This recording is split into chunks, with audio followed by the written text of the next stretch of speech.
Welcome to another episode of Brawl Till We Fall.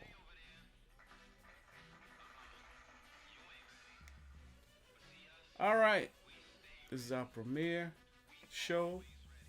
We're going to talk about the Raw, the NXT after Stand and Deliver, the SmackDown and Raw after WrestleMania 40, which was the best, greatest WrestleMania of all time. It outstood all the other WrestleManias to me, except for the first one, of course, and the Ultimate Warrior versus Hogan. Those will forever be in the WrestleMania Hall of Fame. But in this era, yes, WrestleMania 40 outdid it all. So I have to give my applause to them for that. That was awesome. I was there for two nights, as you know, did my shows on it. But we're not gonna waste time. We're gonna get into it right now and talk about what happened on the Raw after WrestleMania. Okay, so started off. Triple H came out, and the crowd, greeted him, Hunter chants, and all that good stuff. And he introduced Cody Rhodes, shakes his hand. You got the "You Deserve It" chants and all of that good stuff, and all of that came out. And Cody, he was a little choked up, as emotional as he should be. He told the audience and everybody that, he knew that it was going to come, but winning and finally accomplishing his mission and the dreams and all of that he deserved, it finally happened. And he goes into this show is gonna, he's gonna be a part of the new era that Triple H is talking about. The new Triple H era that's about to come in. Now I don't know what this era is gonna be, but so far it's looking good. I'm just gonna be honest with you. I thought after this WrestleMania that because I've been, shown that Seth Rollins will be taking a break and the Tribal Chief Roman Reigns will be taking a break, that things would die down a little bit. But from what I see, it has gone full throttle. Yes, WWE ain't holding back. They're continuing to move fast and speed. So we're going to get into some other things that took place. And during this conversation, you thought Cody would just bask in his glory. But no, The Rock comes out. So The Rock comes out and interrupts his celebration as him and Triple H are ushering a new era, the Triple H era, and Cody is going to be the new leader of this era. And then out comes The Rock to attempt to spoil the fun. But he delivers a message, tells Cody simple. I'm going to go away for a minute. I got a couple of things I got to do. But when I come back, it's going to be me and you. We're going to continue our story. So, if you smell what the final boss is cooking. So, with that being what it is, that moves on. And you know now that The Rock and Cody is not finished. So when The Rock comes back, they're going to get it in. When is that going to happen? We don't know yet. But as we get into this show, most likely on SmackDown, you will see for yourself or hear for yourself some things that Cody said. I'm going to repeat some of the things he said and what they're gearing up for when we get to SmackDown. All right, so let's get into the rest of the show. So, the first match they had, which was a shocker for me, coming from NXT, was none other than Ilya Dragunov. Ilya Dragunov just retained his title over in NXT doing Stand and Deliver. Hell of a match. So he's now over in Raw. I wonder if this is going to be permanent or they're just showing what could happen during the draft that's coming up.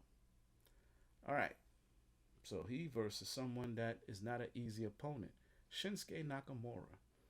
That is not an easy opponent, and that was actually a damn good match. It was a back and forth fight. Didn't go as long as I thought it would, seeing as these two guys are very competitive, and they know they got all kinds of arsenals they can hit you with to win the match. But to no avail, Ilya Dragunov got the win over Shinsuke. So uh, that really pushes the button. They're going to be fighting over him to either Raw or SmackDown. Would be good. But my dream match would be Ilya Dragunov, and I've said this before, versus Finn Balor. But the Demon Finn Balor would be better. So I would like to see that match. That's my personal favorite I want to see. Besides AJ Styles versus CM Punk. That's another match that's there. All right, fantasy. All right, now. They showed a video package recap of Drew McIntyre and his short reign as champion, and that's his fault, which I've said before and talked about it. And how the new world champion, Damon Priest, capitalized on it. And then you see the Judgment Day walking to the ring. And they are going to do their segment, in which you see Finn Balor, Dominic Mysterio, and JD. They come to the ring, and Balor says all the haters were wrong. And then the WWE Women's Champion comes out, and she joins them. And then she makes her statement, of course, proving that mommy will always be on top. Anyway, I'm not going to get into that. That's a joke. But Balor introduces the new World Heavyweight Champion, Damian Priest. And he comes to the ring and he says what he has to say and all the celebrations. And as they raise the belt, funniest segment of the night, R-Truth comes in again, attempting to be a part of Judgment Day. They should just give up. Give the boy his chance, man. Just let him be a part of Judgment Day. I don't get it. Actually, I would trade R-Truth for both those two pickleheads that you have in there already. JD McDonough has been losing match after match. And Dominic, I don't, he might as well just go join his Latino family. Go over there. R-Truth brought you money, wins, no losses, wins, and he helped you, and he's there, and he's entertaining. He's getting you more hype than any of those guys that you have over there. That's my opinion. Keep R-Truth, get rid of JD and Dominic. Now, meanwhile, R-Truth is in there and he's not alone. He tries to bring The Miz in. The Miz says, I don't want to be a part of Judgment Day. And Finn Balor says, good. Well, we're going to challenge you for those belts, but R-Truth has something in up his sleeve. So he says, okay, it's 3 of y'all, it's 3 of us. Meanwhile, there's only 2 of them in the ring, and I was puzzled too. But then he said something that made me think. He has a partner to join them. This partner that he has cannot be seen. First of all, the Miz gets upset because he's like, I hope this is not imaginary friend. But no, R-Truth assures him this person is very real. He just can't be seen. You just can't see him. All right. During the match, they're fighting and everything is going wrong for R-Truth and Miz. And who comes to save the day? You can't see him. John Cena pops out and helps them win the match. And they defeat the Judgment Day. So, that was awesome. But while we're on the subject of Judgment Day, I'm going to say this. Okay, so Mommy was upset with, I'm just going to keep on going, and then I'll go back to the rest of the matches. So mommy was upset with none other than who? Of course, Dominic. He let Andrade into the camp, and Andre turned on him. Andrade turned on him. So he said he's going to take care of it. Now you know, and I know, daggone well, Dominic cannot beat no Andrade. I don't care if he had JD and his other twin brother that that your boy Truth keep talking about. They can't beat Andrade, which still makes the weakness of the team of the Judgment Day still is who? Dominic JD McDonough. Anywho, I want to see how that turns out next week. All right, so they showed a video package of Bronson Reed winning the Andre the Giant Battle Royal. Then we move on. Go past what I just mentioned about Rhea Ripley scolding Dominic. In the ring, we have Indy Hartwell and another NXT champion, Roxanne Perez. Again, looks like they are gearing up for this. Well, actually, I will say this. If you didn't see Raw, all the general managers were backstage. So it's obvious that they're gearing up for the trade off. So whenever that happens, you might see Roxanne Perez on Raw or SmackDown or whichever one they choose, whoever picks in this trade off that they're about to do. But she faces Indy Hartwell, Roxanne Perez, and she gets the win. She hits her with the pop rocks, no shenanigans. Although Candice LeRae was out there, tried to do some interference, but didn't work in her favor. And Roxanne Perez gets the win. Moving on, backstage you see Jey Uso congratulating the WWE Intercontinental Champion Sami Zayn. I said this, I didn't believe that Sammy would win. I didn't think any of the 6 guys that were going up against Gunther was going to win. And I was proven wrong. And when I'm wrong, I say I'm wrong. Didn't sit well with my brother Dre. He did not want this to happen. He almost smacked a few people in the audience. But anyway, that's just Dre. He's out of control, but we controlled him. Needless to say, Sami Zayn did pull off a great win. Not going to take anything from Sammy. It was tough. It was a strong battle, and he survived. And I give him a very big up and applause for Sammy. And I was wrong on that, and he deserved the win. He won in front of his family, and it was a good match. I give him that. One of the better matches of WrestleMania, to be honest with you. So that was great. So Jay congratulated him. And then he comes to the ring. Sammy does his ring appearance. You know, he gave praises to Gunther, his respect.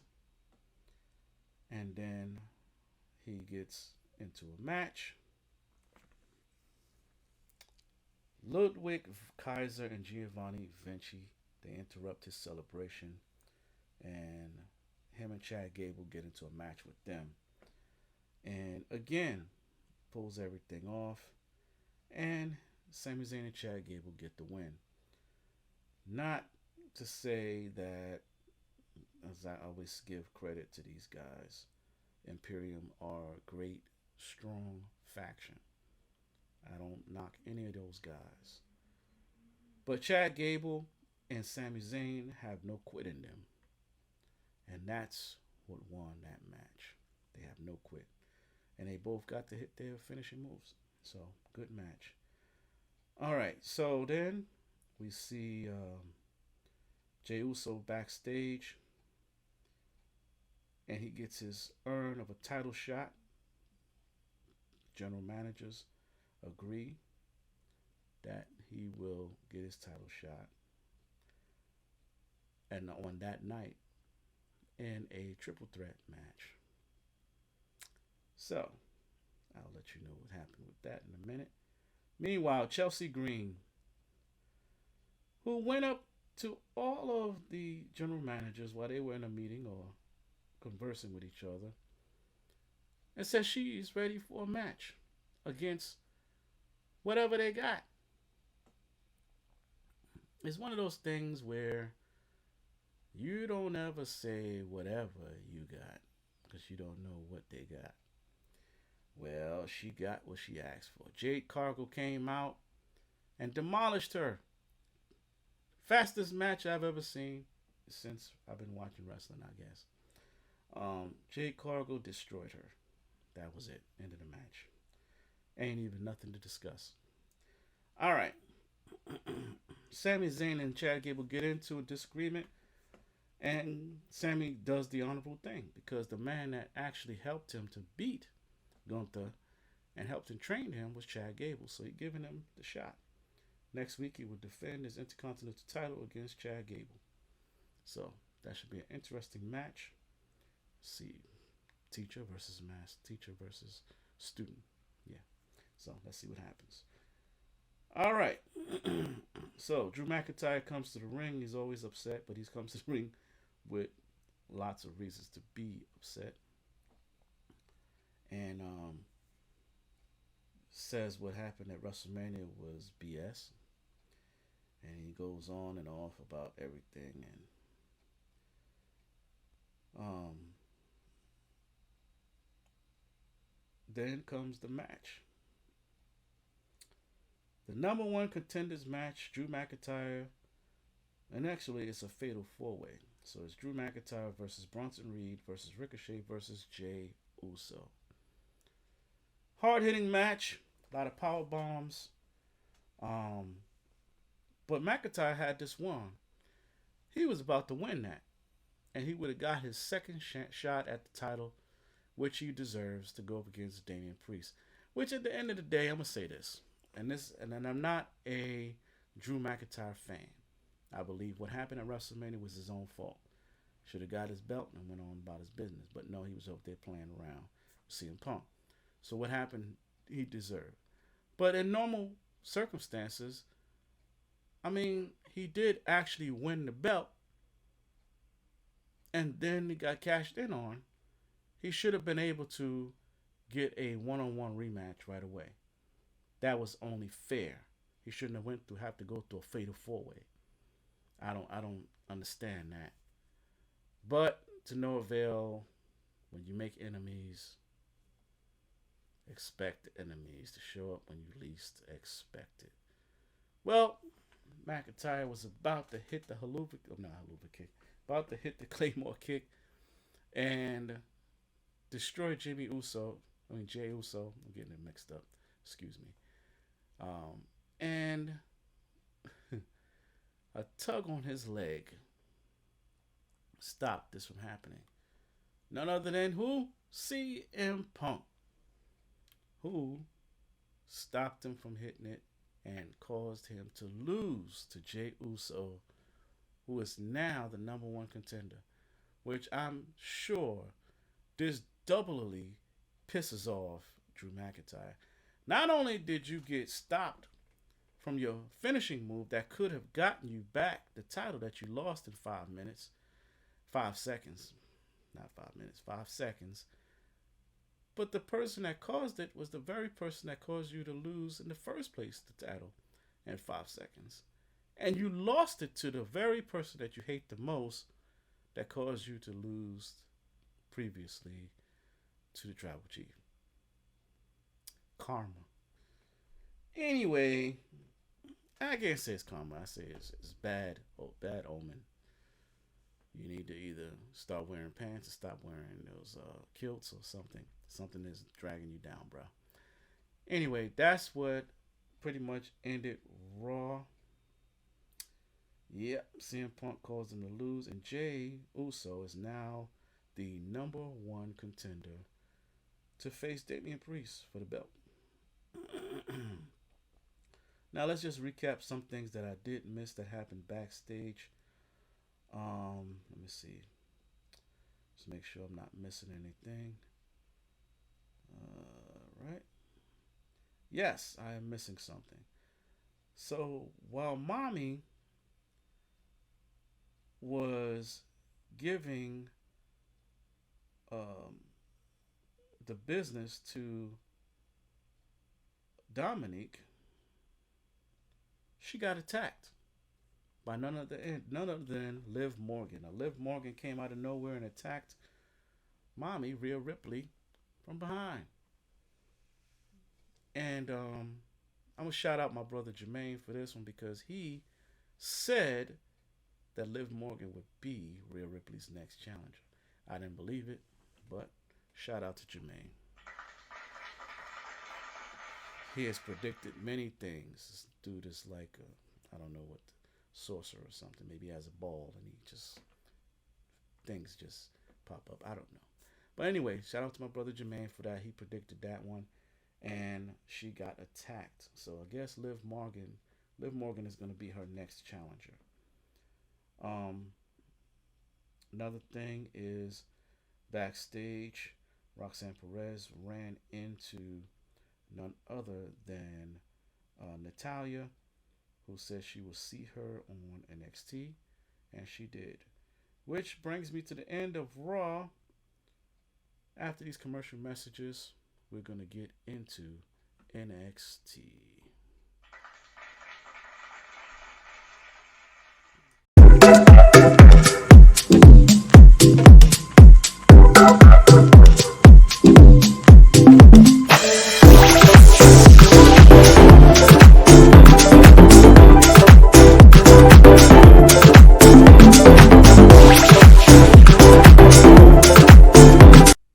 All right, we're back. Let's get into NXT. All right, we're going to jump right in. So we see um, the NXT Women's Champ Roxanne Perez comes to the ring and she discusses winning the NXT Women's Championship and how she targeted Lyra Valkyria's injured arm. And she doesn't care if she broke her arm. That's just what she said, as long as she got her belt back. But she is interrupted by who? Lyra Valkyria. Who even asked the question, do you even think that you belong here anymore? And at the end of the day, if you see her on Raw, she may think that she's better than NXT right now. She done did what she claimed to do. Time to move on. With that being said, it kind of pissed off Lyra Valkyria and she wanted to get in the ring even though she wasn't medically clear. Well, out comes her shadow, I call her, Tatum Paxley. Paxley has helped even though Lyra Valkyria says she doesn't need no help and she didn't want her or never had her there for that purpose. She came out and offered to take on this challenge for her. And when Lyra Valkyria refused, she attacked Lyra, which is a change of things. And gave, I guess, Roxanne something to laugh about. Until, just like I spoke about on Raw, you didn't think about it, but you got people coming for you for that belt. So Natalya came out, like she said she'll see her on NXT. She came out and challenged her. And, of course, Roxanne don't want to face no Natalya. But she said no. But Ava, the manager, said yes. And that match will happen. So later on, we're going to get into that match. We see Nathan Frazier and Axiom looking forward to challenging or getting a challenge for that tag team championship again. And we're going to get into that in a minute. But the broadcast team pans to Chase U as Andre Chase hands out honorary Chase Award. Chase U degrees, not awards, degrees to Kalani Jordan and Fallon Henley. But JC Jane interrupts and hints at the real reason that she had to bail Chase U out, which was always on my mind. Why she had to bail him out in the first place? What the heck did he do And she says that she had to bail him out because Andre Chase placed a bet on Thea Hale winning the winning at the NXT Great American Bash, and he threw in the towel to save Thea.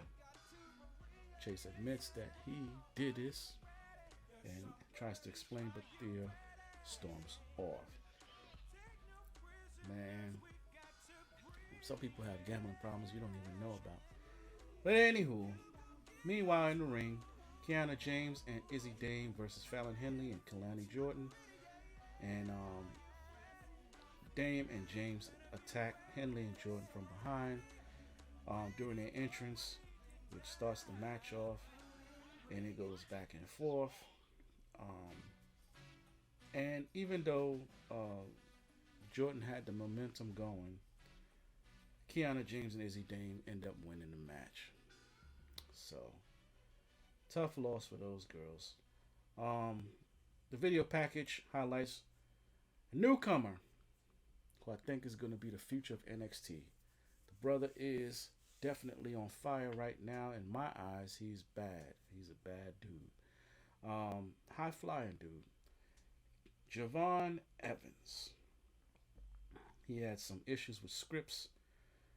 They showed some footage or what have you. But, so at the end of the day, where else to settle it? In the ring. So you had Javon Evans versus Scripps in the ring. Now you know Scripps. Scripps is the one person that's I guess he's the leader or manager of OTM, or he's just a friend that just hangs around, one of those dudes. But he's a part of OTM, and they were out there in ringside to no avail.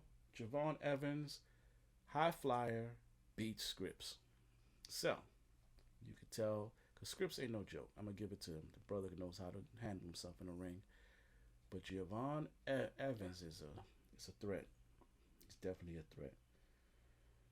So next up is the match that I was talking about in the beginning. Roxanne Perez defends the gold against Natalya. So let me tell you what happened. Fight goes on. It was clotheslines, and Natalya even had her in a submission hold. She had her in the sharpshooter. Yes. Perez did counter. I give Perez that. But Natalya, she evaded her pop rocks, locks, and all of those moves. Hit her with a sharpshooter again. Then it's interrupted. Great match. Didn't need no interruption. But Lola Vice, because when you have enemies, your enemies will come for you. So, to no avail, Roxanne Perez wins. Beating Natalya. Such bad luck. All right. Let's move on.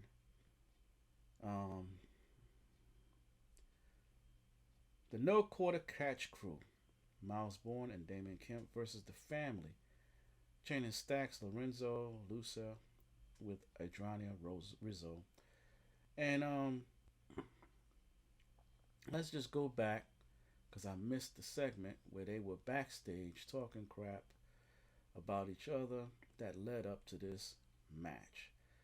So you see Charlie Dempsey comments on competing at Bloodsport, and he says their situation with their friends is getting sorted, and Channing Stacks, Lorenzo, and the Family Sands interrupts, and the tensions rise, setting the stage for the match, in which happened. So let's see what happened in this match. So, all right. So during this match, you see the No Quarter Catch Crew doing everything they can to win against this team of Stacks and Luca. To no avail, the Family wins the match, which makes this the second week that these guys and this No Quarter Catch Crew have lost. I find that to be odd since they're supposed to be such great wrestlers. So, moving on though, Obafemi is in the ring. My boy, Obafemi. Should have put on my Obafemi beads. But anyway, he's in the ring celebrating his win over two big dudes. You know, I'm gonna tell you, man, that was a great match, and he showed, who he is. But to no avail. Again, when you're on top, there's always somebody that's gonna come and try to knock you down. No matter how big you is, there's always somebody bigger. And out of nowhere comes Ivar on Raw. Yeah, Ivar comes over and challenges Obafemi and knocks him down. Yes, he did. Got the best of Oba. This is going to be a challenge for Obafemi. I'm an Obafemi fan, so I'm riding with him to the death. I know that Ivar is a bigger man, but I believe one-on-one Obafemi can beat him. That's what I got for that match. When it happens, Obafemi is going to come out on top.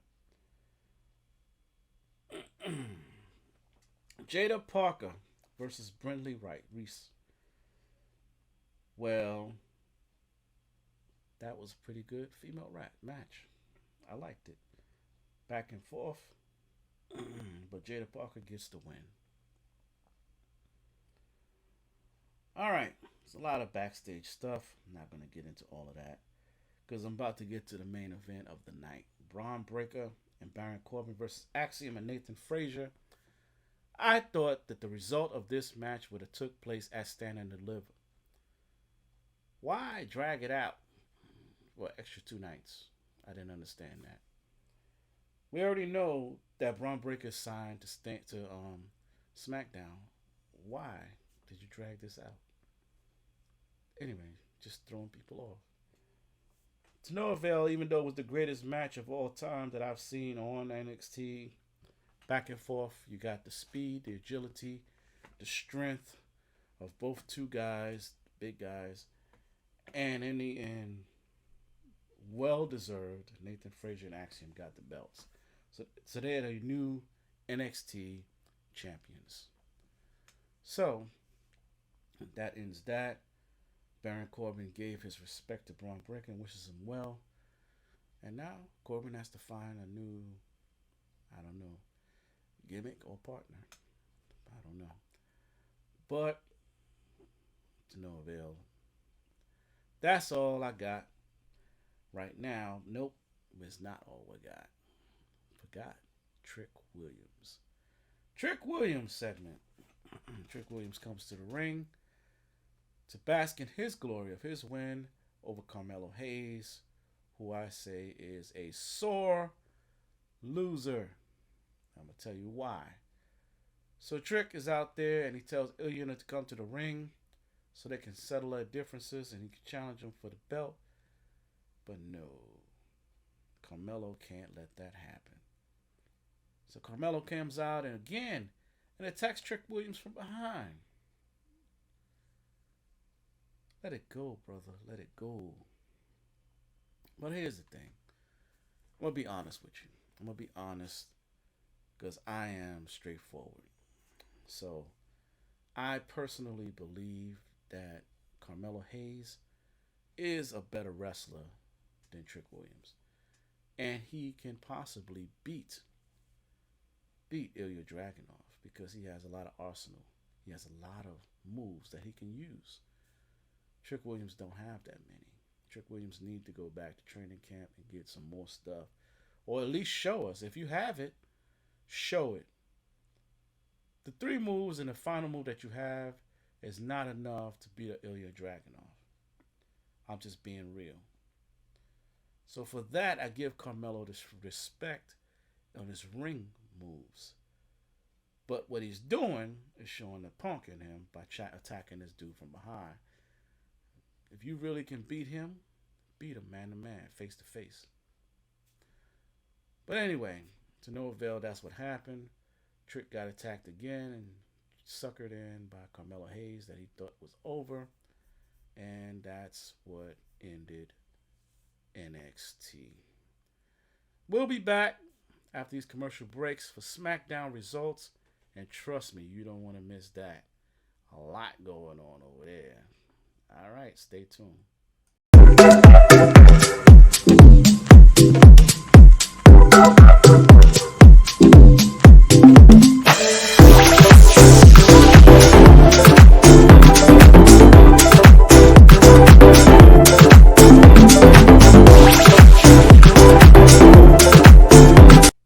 All right, welcome back.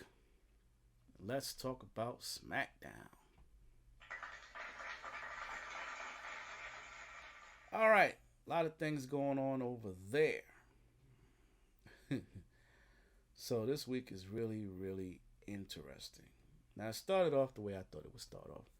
Cody Rhodes comes out. Um, he is the undisputed WWE champion, and he is on SmackDown. And I'm thinking that's going to remain unless somewhere in the draft they decide to swap him and Damian Priest. That's if Damian Priest is still the champion at that time. But I don't see them separating the Judgment Day and moving them all over the place. I don't see that happening. See it remaining the way it is, but I could be wrong. With that being said, Cody came out and he said what he had to say. Um, and there was no interruptions at this moment, okay, except from the crowd. And, he said what he had to say about The Rock and Hollywood. And he says he's just focused on his next challenger. And they're going to have a battle for the shot at his title at Backlash. And so they started right after he left off the stage. A number one contenders triple threat qualifier match. They have two of them. The first set of challenges is Bobby Lashley versus LA Knight versus Santos Escobar. So, again, it's something I don't agree with because LA Knight was next in line. But it's good. A good fight is a good fight. Hey, it is what it is. So, with that being said, they got it on. A lot of power bombs. Escobar did his off the top rope moves. So a lot of kickouts. And even with, Angel Garza and Humberto outside doing things and attacking Knight, guess who won? LA Knight.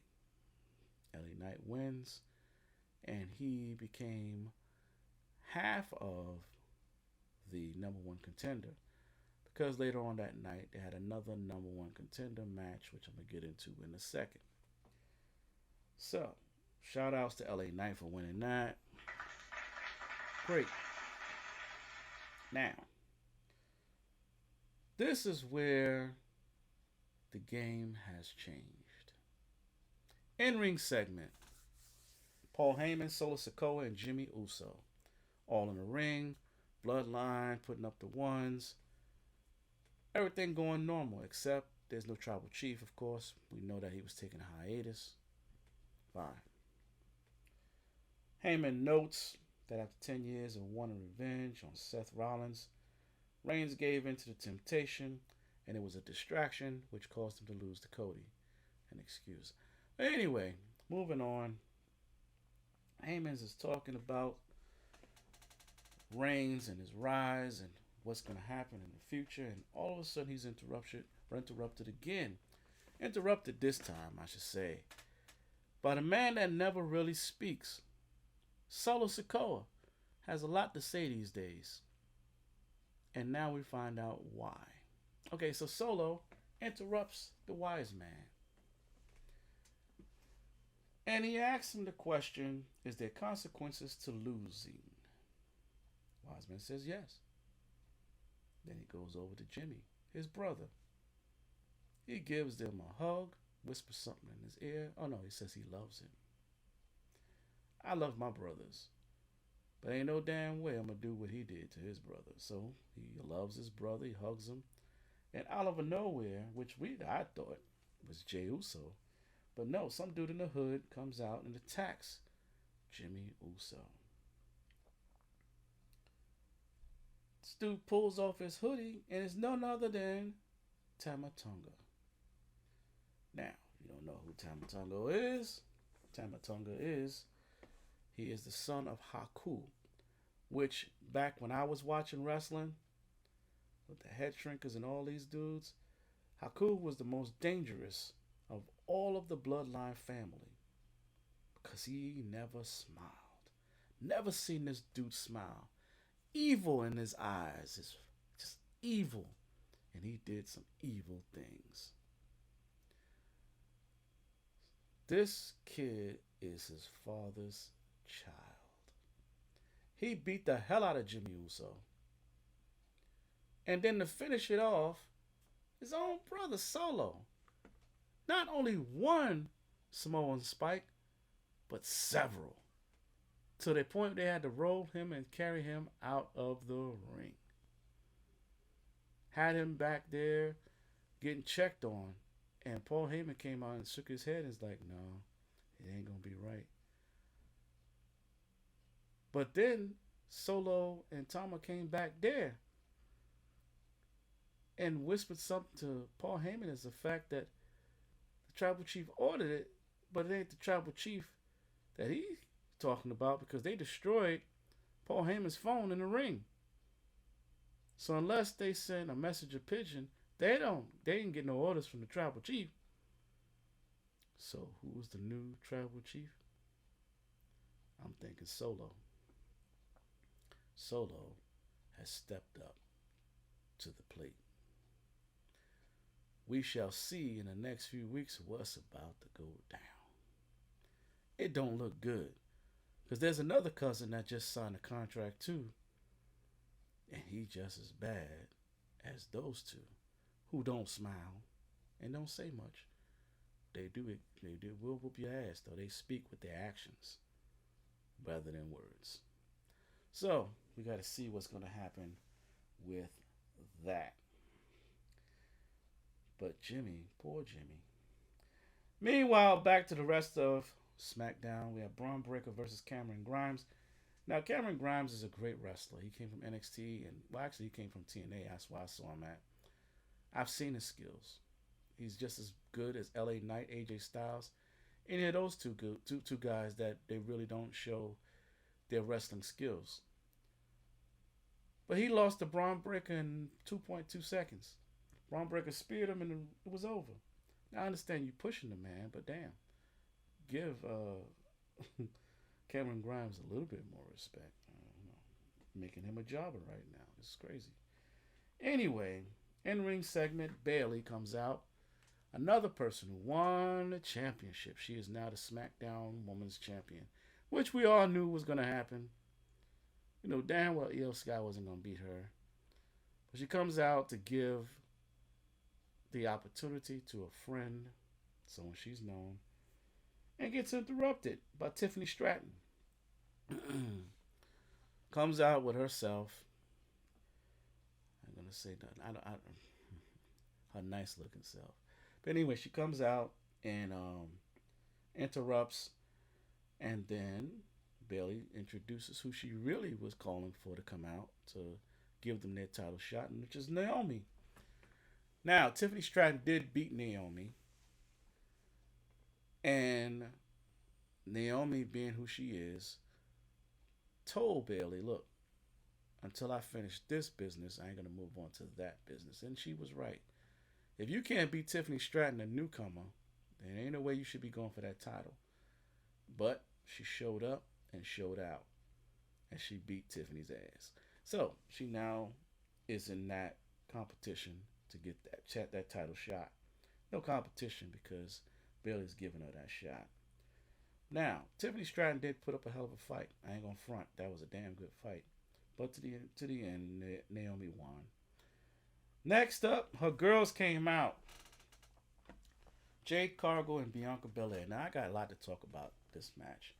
But they versed Piper Niven and Chelsea Green, which Chelsea Green has no luck when it comes to Jade Cargill. Because on Raw, she beat her in like less than 0.2 seconds.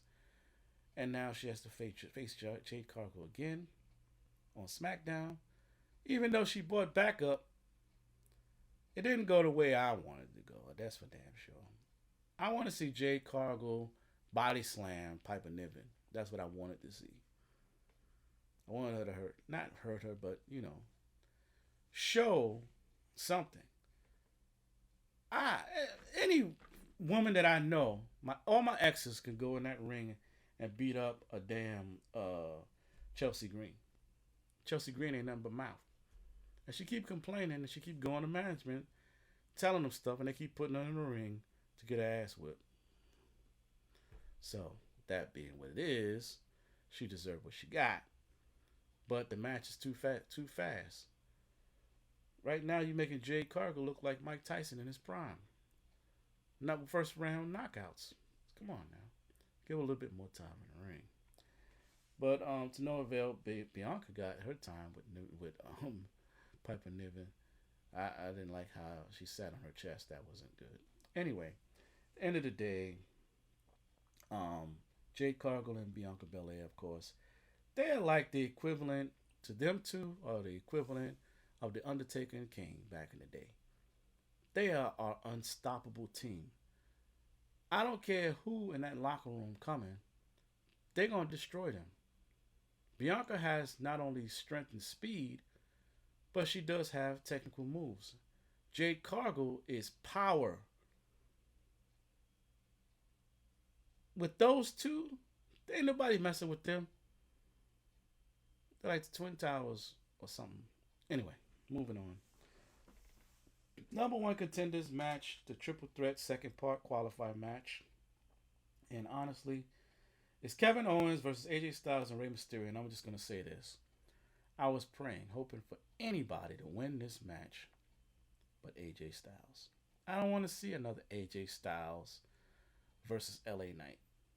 Y'all done fought everywhere from the Spanish people's party they had. Broke that up.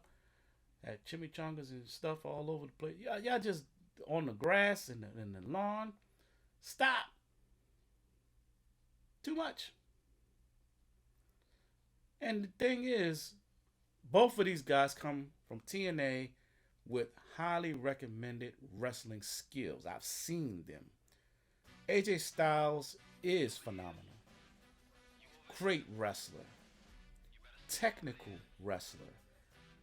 LA Knight is not just a voice. He's a wrestler. If now, I'm going to just put it out there. Kevin Owens, Rey Mysterio, great wrestlers. AJ Styles beat both of them to win. Now he's going to face LA Knight again. I would like to see an actual wrestling match with LA Knight and AJ Styles. That's what I would like to see. Not just microphone skills with LA Knight. No, show the fans what you really can do in that ring, LA Knight. And you win against AJ Styles, let it be because your technical skills, not just because you're LA Knight. No. Beat him with technical skills. Give AJ Styles the respect that he deserves. He's just as big as CM Punk. CM Punk got wrestling skills, but they showed his over in the other wrestling company. So it's time, AJ Styles, show your skills. Show what you can do. Earn that respect from the audience. I want to see a good match. But that's pretty much what ended the SmackDown segment. LA Knight did come out and go face to face with AJ Styles, bickering and spitting each other's face and all that stuff. I'm not missing anything. I already talked about the backstage stuff in the midst of everything. And the highlight of the night was Solo Sikoa. So, with that being said, I bid you a farewell and thank you again for watching Brawl Till We Fall. And if you don't know, my name is Teo, aka Tony Ant-Man Oso. I want to give a shout out to the wrestling world, to my boy over there, to Sal and Meek. I was on their show on Saturday. and that is an awesome show. It's so awesome that I actually started my own Brawl till we fall over there on that platform, which is the Clubhouse platform for my Apple phone users, my iPhone users, and your iPad users. So I'll be starting that segment probably right before, I should say actually next week, because I want to get the draft in there. I want to get my predictions, the predictions of the draft from a few people. So if you're watching and you are available next Sunday, let's get a draft prediction show going over there on that platform. But it will be used for news, things that popped up, like some stuff just happened with AEW, but I'm gonna get into that on AEW show. Check that out. I'm gonna do one big AEW show tomorrow, and um, that's gonna be the main show. It's gonna be about AEW. I missed a whole week, so I'm gonna do a dark part of the show, then I'm gonna catch up. So stay tuned for that, and that's all I got. Thank you again. Peace.